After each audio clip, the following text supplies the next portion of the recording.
Hey, everybody. Happy New Year. Welcome back to the Facebook Live show for our diocese. And today we're speaking about the March for Life that's coming up this weekend on January 11th and 12th, Friday and Saturday, here in St. Augustine, Mission Nombre de Dios, the place where the first Mass was celebrated in that beautiful community that was established, that endured every type of trial, have succeeded, and we are celebrating our 13th annual March for Life. And we're here with May Oliver, who has been here from the very, very beginning, moving from Philadelphia to this beautiful city of ours. And this was an inspiration in her heart to start 13 years ago. And we're so privileged to have her in the diocese. And we're going to learn a little bit about her, but make sure that you put in your schedule this upcoming weekend a trip to St. Augustine on Friday and Saturday to participate in this year's March for Life. And you can become that witness to the greatest gift that God gives us, the dignity of human life itself. So we want you to participate this Friday and Saturday in St. Augustine. So May, welcome to the show, and I'm so glad that you're here. I'm glad that you're working in the diocese. Can you give us a little background to yourself? What office you work in the diocese, and what type of passion do you have for life? Oh my goodness. Well, thank you, Father, and thanks for that intro, because I don't have to say too much. You spelled it all out. I have worked for the diocese. This is my 8th year. I came to St. Augustine, it'll be 14 years ago in June, and raised my children here. And about 8 years ago, I started with Catholic Charities, the social service side of our diocese, and worked as a pregnancy counselor and worked with adoption as well. And then moved to this new office that the bishop created, the Office of Human Life and Dignity, which is very happy to head up at this point, and it's a real gift. So, well, I've known May for quite a while, for many, many years, and she's a very dear friend. And you are just such a beacon of light in this witness to life. And you are such a great testimony in and of yourself. She's had so many experiences. We would spend hours just sharing these testimonies that she's had. And could you give us a reason why St. Augustine, and maybe a little testimony to the experience of starting this great initiative in St. Augustine, of how you knew God was absolutely calling you to do this program, the March for Life in St. Augustine, Florida, as opposed to the March for Life in DC, as many of you, or I certainly myself, participated a number of times. But why St. Augustine in the first place? And to give us a little insight. Thank you. Yeah. Well, when I moved here, I did miss going to Washington, D.C., because that is just an overwhelming, consistent message for life, and from every walk of life, from every faith. They are there witnessing for the gift of life. But when I moved to St. Augustine in January, it seemed very quiet. There wasn't a march. There wasn't many commemorations of that, or memorials to that Roe v. Wade decision that affected us and our country 46 years ago now. And millions and millions and millions of over children. 60 million children, which is really hard to fathom. You can't even imagine. One thing that I was very moved by, St. George's campus always put 4,000, and now blessedly less, but 4,000 tiny crosses on the shrine grounds. And if you haven't seen that, they usually do this during Lent. So usually the Saturday before Lent, they have the placing of the Cemetery of the Innocents. And I thought, what a wonderful witness to life. And even if we can't think of 60 million children, if we think of one little tiny cross and think of that baby that it represents. But they put 4,000 up because 4,000 at that point were killed every day in the United States for abortion. And now it's a little bit over 3,000. It's hard to track because of chemical abortions. So the following year, I spoke to another friend, Frank, and I said, let's see, why don't we start one here? And he obliged. So we started the March for Life. That'll be 13 years ago. This is our 13th March. So amazing. But it really, why the shrine and why St. Augustine? I've heard that question so often, because somebody said there aren't any abortions, thanks be to God, in St. Augustine or St. Johns County. And the reason why I believe the shrine was the best place, because if you're going to convert the heart of a country, you have to go to the roots. And our spiritual and roots are certainly in St. Augustine at the shrine Nombre de Dios, and especially the shrine of Our Lady of La Leche. How appropriate and how loving it is to be able to be at that shrine and start the march there. So it's really about changing the hearts of a country and going back to where we started, and with Our Lady's blessing. I love the Blessed Mother, obviously, and she has been the central figure and the central person to the pro-life movement, certainly in America. And I think it's so fitting. One, Our Lady of Guadalupe, this divine image painted by the hand of God, this expectant mother that is going to give birth to our Savior, Jesus Christ, who is the revelation of the dignity of life itself and shows us how to fully live, that Our Lady of Guadalupe would be that one image that champions this devotion to life and this call to respect the dignity of life from conception until natural death.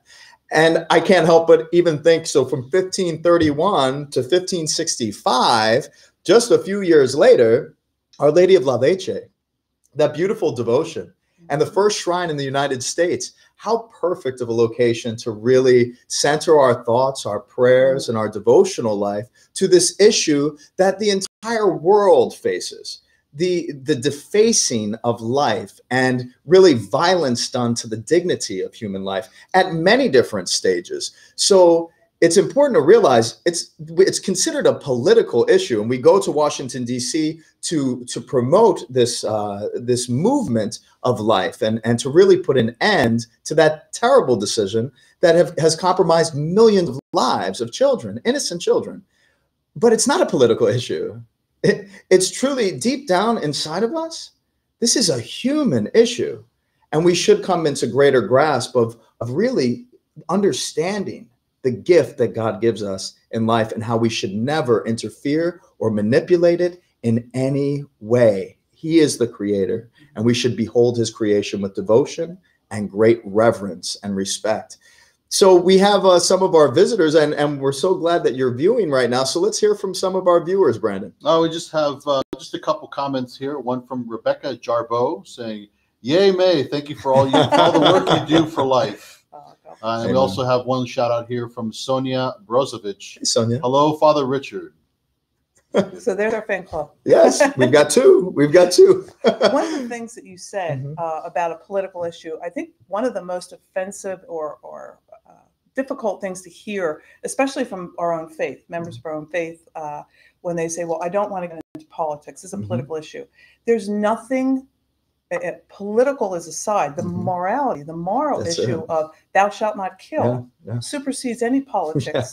And so when we look at our faith and our culture, and we look at why has our culture sunk to where it is, and the violence and the across the board in every stage of life, where before in maybe minimalistic, but people say, well, maybe there's more reports about it now. I really feel that that's not true. There was a much greater respect for life, but now it is across the board where children and life itself is not considered a human right, a moral right. Some of the rights of, maybe animals who we should love and care for as God's creation, but we have to get back to really see that human life is the highest right. And in a way, it's under attack in so many different circles, right? So we have to be conscious of that. And I'm so glad, again, Father Rich Pagano with May Oliver for our Facebook Live, talking about the March for Life. And we're sharing some of the testimonies from these 13 years of this ministry being alive at the heart and the roots of our own country here in St. Augustine. So we want you to participate this upcoming Friday and Saturday in St. Augustine. And May, let's crack open those days for everybody. So on Friday, let's begin with Friday. What's happening in St. Augustine? What time does it start? And when should they arrive? And where should they go? Okay, thank you. We are really fortunate this year to work with Rise Up, who many of you know. We give them a shout out because they're partnering with us. We are going to start with a Mass at 5:30, and the Mass is at the Shrine of Our Lady of La Leche. And the girls from Chinacolo will be bringing us along in prayer and song. But the Mass is first. When the Mass finishes, there will be food trucks outside from about 5:30 to 6. Then we follow along. We have the great musicians from Rise Up, and they're really a collaborative of many of the musicians that have worked with us over the years. And our speaker, Ryan Bomber, who will be coming in, will come in for a little bit on Friday night and give a little tease. And then we have adoration, led by Father Jason, and well, the whole event will be working with Father Jason. And that's Father Jason Troll at St. from, Elizabeth Ann Seton in Palm Coast. Thank you. Yep, a native from Jacksonville. That's right. So after adoration, probably around 8:30, we will then have our concluding event, which is tradition for the March, our illuminated living rosary, which we've had every year since It's the beginning. gorgeous. So Friday night is really the kickoff, but it's with great prayer and devotion to Our Lady and a lot of song. And it's we're really very blessed to have a lot of musicians who have been with the March for years. So we have one team Friday, Saturday, and Saturday at the end of the event, we have another team. So there's a lot of music, which is that's great. excellent. Music is phenomenal. It draws us together, and communally, when we can lift our praises to Almighty God, the effect of what happens in our solidarity with one another, it's just enhanced so beautifully. And I know that there is some great musicians coming to town. Now, I have to say, in the comment section below, you're going to be able to access this full schedule so that you could print it, you could download it, you could take a snapshot of it so that you have it in your pictures, so you know exactly what time you need to get there in St. Augustine. We want you to participate and share this with the young people too. If you've got kids, if you've got teenagers, have them participate in this awesome event in St. Augustine. Trust me, this Rise Up movement is a great movement for young people. Have them experience it firsthand, especially at the Mission Grounds, which is such an awesome thing. So Saturday, what's going on Saturday, man? All right. Well, Saturday is the day of the March. And what's wonderful about this, it has the bishops of Bishop Gallion before Bishop Estevez has always been at the March with us. So the March starts with the Bishop's Mass, which is at 9 o'clock. And this year is very special because for years we have overflowed the church and people clinging to the walls of the church because they can't get in. This year it will be outside. Fabulous. God willing. Yeah. God willing.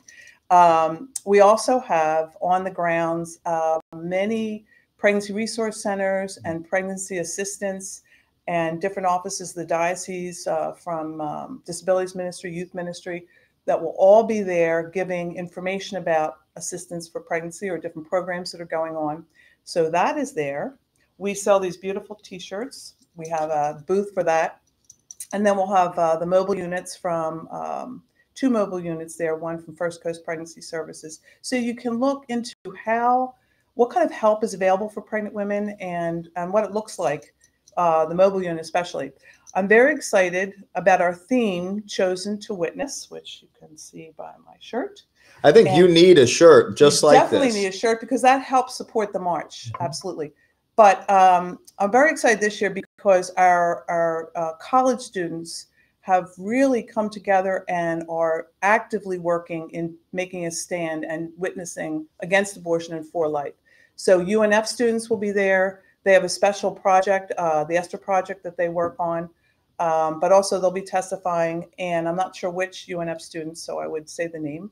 But UF, Morgan English from University of Florida will be there, and she will be bringing testimony and really how these students made a decision to commit to this.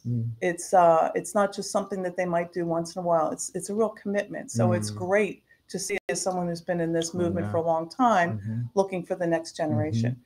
We also have some Ingrid Delgado from Florida Catholic Conference will be there and really speaking to our state constitution and what we have to do with the state constitution to change that so that we will be more of a pro-life state.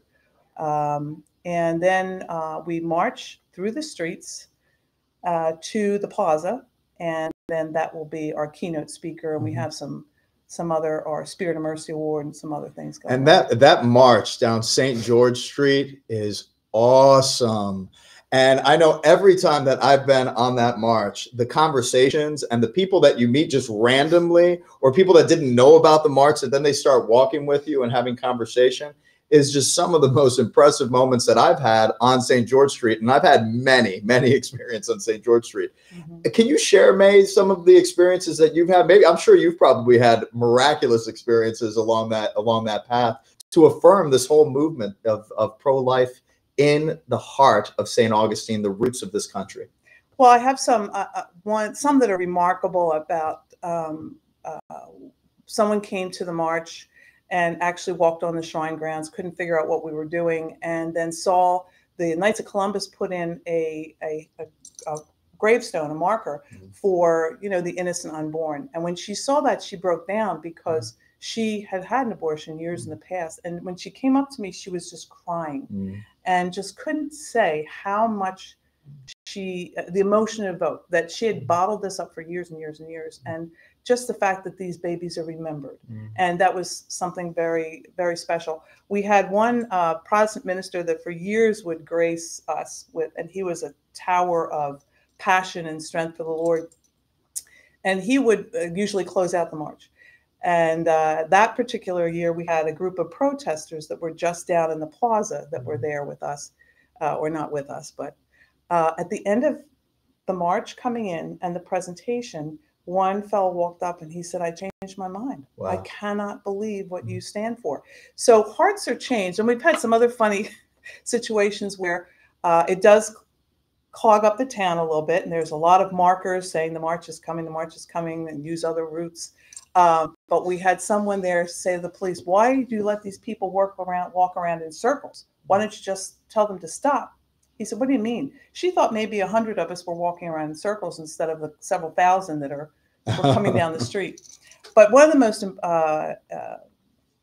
astonishing was that one of the speakers and I were walking down St. George Street, and we were talking to two other speakers that were not Catholic. And it was Rose from Tampa, and we were talking about Our Lady of Guadalupe and about the miracle of Our Lady of Guadalupe. And so we were talking to them and picking up the story as the other left off. And the two other speakers looked at us and they were just in astonishment. And we talked about the pagan sacrifice of children and how all of this stopped after Our Lady of Guadalupe and the conversion. And when we got to the plaza, we all went into our separate jobs. And that particular speaker that was walking with me, Rose, who was talking about Our Lady of Guadalupe, she was our keynote speaker that year. So she went on stage. But before she went on stage, someone handed her a picture that was handed to them that this artist had painted and said, "You'll know who to give this to." So she walked up and she handed it to Rose. And Rose looked at it before she went on stage, and it was a beautiful picture of Our Lady of Guadalupe. It was, and many times, I mean, we have so many miracles. It's incredible. And Rose was non-Catholic. No, Rose was Catholic. Rose was Catholic. But she, it was affirmation. Wow. Both of us walked down the street talking that about whole Our Lady. Conversation. And this person wasn't around for that. It was just that's awesome. The speakers in the beginning of the march. So, Our Lady just blessed us in so many ways. And to know that she's with us in this movement is just so encouraging. Our mother. Oh, it's just so nurturing as well. So if you have any questions for us as we're concluding this show on the March for Life coming up this weekend, Friday and Saturday, we want you to participate. The schedule is in the comment section below. Make sure you click on it. We want to see you down there in St. Augustine, and we really want your witness. Over 3,000 some odd people come to visit and journey on this pro-life witness, on this pro-life march, right here in St. Augustine in our backyard. We want you to participate. So again, if you have any clarifying questions or any questions or support, feel free to put that in the comment section below. As we conclude this Facebook Live event with May Oliver from the Pro-Life office here, we have an awesome speaker who's going to be a keynote speaker for that Saturday witness. And I had a privilege of being a speaker a couple of years ago, which was just such an awesome gift. And I just loved being able to offer my testimony of how my mom chose life. But this weekend, we have Ryan Bomberger, and I've watched some of his videos online. I checked out his website. He is quite the impressive witness himself. Can you tell us a little bit more about Ryan? We're really excited about Ryan. Yeah. He is, well, we're excited every year, but Ryan is just, he and his wife have the Radiance Foundation. So Radiancefoundation, I think, .com. That may be. I think it's .org. .org. But Ryan is, his life is a testimony.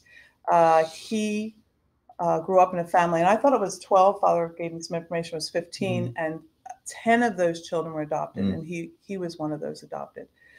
He is biracial, and he just has such a filled with the Lord. He's one of the top Christian speakers for life nationally, or probably internationally. But he and his wife, starting Radiance Foundation, really are heavy hitting in the area of technology. They're out there. They have all different programs and projects of education of how to witness for life. They have just little mini videos that you can click on and just see how to approach, what kind of sort of pro-life apologetics. How do you answer the questions that are hard? How do you talk about this? And just very key witness to the questions that come up today and the challenges that come up today. Oh, this is something I've been doing for 40 some years. Why do you still do it? It's a done deal. But in many different areas, he, coming from his background, can speak so eloquently to adoption as another issue of choosing life and choosing adoption. So his witness and his energy is just going to be a thrill to see, because we all being in this movement for so long, we need either new people to step in, but also people with energy, new ideas, and to really remind us, really get us started on why abortion is just so wrong, and the celebration of life. In one of the videos I saw that he was talking about the family, that it's a sort of a rainbow of backgrounds that his family is from. But God bless his parents that chose. Oh my goodness. To adopt 10 children and to have 5 of their own. Right. What a responsibility. But also that, talking about testimony, that is like living that reality of what they believed. That's right. So he and his wife, this is what their life is. His mother chose life. He was adopted.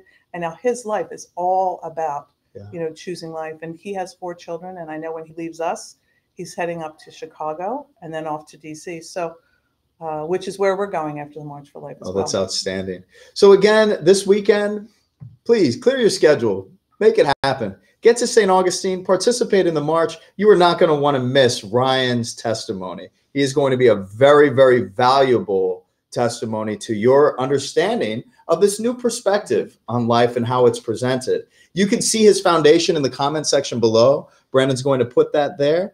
And check out what he's doing. He's got some beautiful videos on his page, and he's really doing a phenomenal job, as well as May Oliver. You're doing a beautiful job as well. And I'm just so grateful for your witness and your hard work in the diocese for so many years, 13 years and going. And God got her started. Our Lady of La Leche got her started right when she got here to St. Augustine, getting moving. So it's just an awesome privilege to have you on the show today. This next week, we have a World Youth Day promo and World Youth Day in St. Augustine. So for people that can't get to Washington, D.C., they participate in the march here in St. Augustine. How appropriate. But also those people who can't make it to Panama to participate in the World Youth Day right here in St. Augustine in that same special place, the Mission Grounds, Mission Nombre de Dios. Again, thank you so much for joining us for this Facebook Live event, and we wish you a very, very happy New Year, and keep that epiphany alive in you this week. May God richly bless you and keep you always in his loving care. Peace. Thank you. Thank you, man.